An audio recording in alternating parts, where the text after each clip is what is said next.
Hello friends, ఈరోజు ఎక్సెల్లో date ఒక date ఇస్తాను, లైక్ జనవరి 1st 2026. సో నాకు entire 1 year like December 31st వరకు డేట్స్ రావాలంటే ఏం చేయాలో చాలా సింపుల్ ఫార్ములాతో చూద్దాం. ఓకేనా? సో ఇప్పుడు ఫర్ ఎగ్జాంపుల్ ఇక్కడ నేను 1st January 2026 ఇచ్చాను. సో నాకు ఇయర్ ఎండ్ వరకు నాకు మొత్తం డేట్స్ ఒకేసారి రావాలంటే ఏం చేయాలో చూపిస్తాను. సో ఇక్కడ మనకి సీక్వెన్స్ ఉంటుంది. సో ఇక్కడ రోస్లో నేను 365 డేస్ ఇస్తాను అండ్ కాలమ్స్ 1 ఇస్తాను, ఎందుకంటే నాకు 1 కాలంలోనే రావాలి డేట్స్ అని. తర్వాత స్టార్ట్ డేట్ వచ్చి స్టార్ట్ డేట్ ఇస్తాను స్టార్ట్లో. తర్వాత స్టెప్ వచ్చి 1 ఇవ్వాలి, ఎందుకంటే ఎవ్రీ నెక్స్ట్ డే మనకి ఇక్కడ వస్తుంది అన్నమాట. సో ఇప్పుడు మనకి డేట్స్ వచ్చాయి.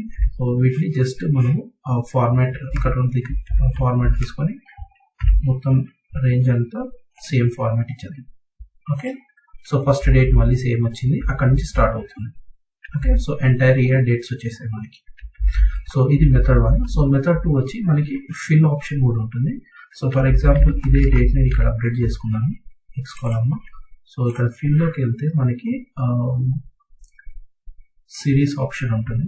సో ఈ డైలాగ్ బాక్స్ వస్తుంది. సో దీంట్లో డేట్ ఆటోమేటిక్ సెలెక్ట్ అయింది, డే కూడా ఆటోమేటిక్ సెలెక్ట్ అయింది. సో స్టాప్ వాల్యూలో నేను 31st December 2026 ఇస్తున్నాను అండ్ ఓకే క్లిక్ చేస్తాను. ఓకే, సో ఇప్పుడు మనకి రైట్ సైడ్ వెళ్ళిపోయింది డేటా.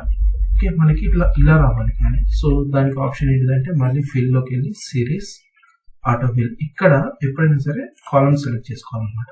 ఓకే, సో మిగతా ఆప్షన్స్ అన్ని సేమ్, బట్ సిరీస్ ఇన్లో కాలమ్ సెలెక్ట్ చేసుకుని ఇక్కడ 31st December 2026 ఇచ్చి ఓకే క్లిక్ చేయాలి. సో ఇప్పుడు మీరు చూసారా క్లిక్ వచ్చాయి డేట్స్.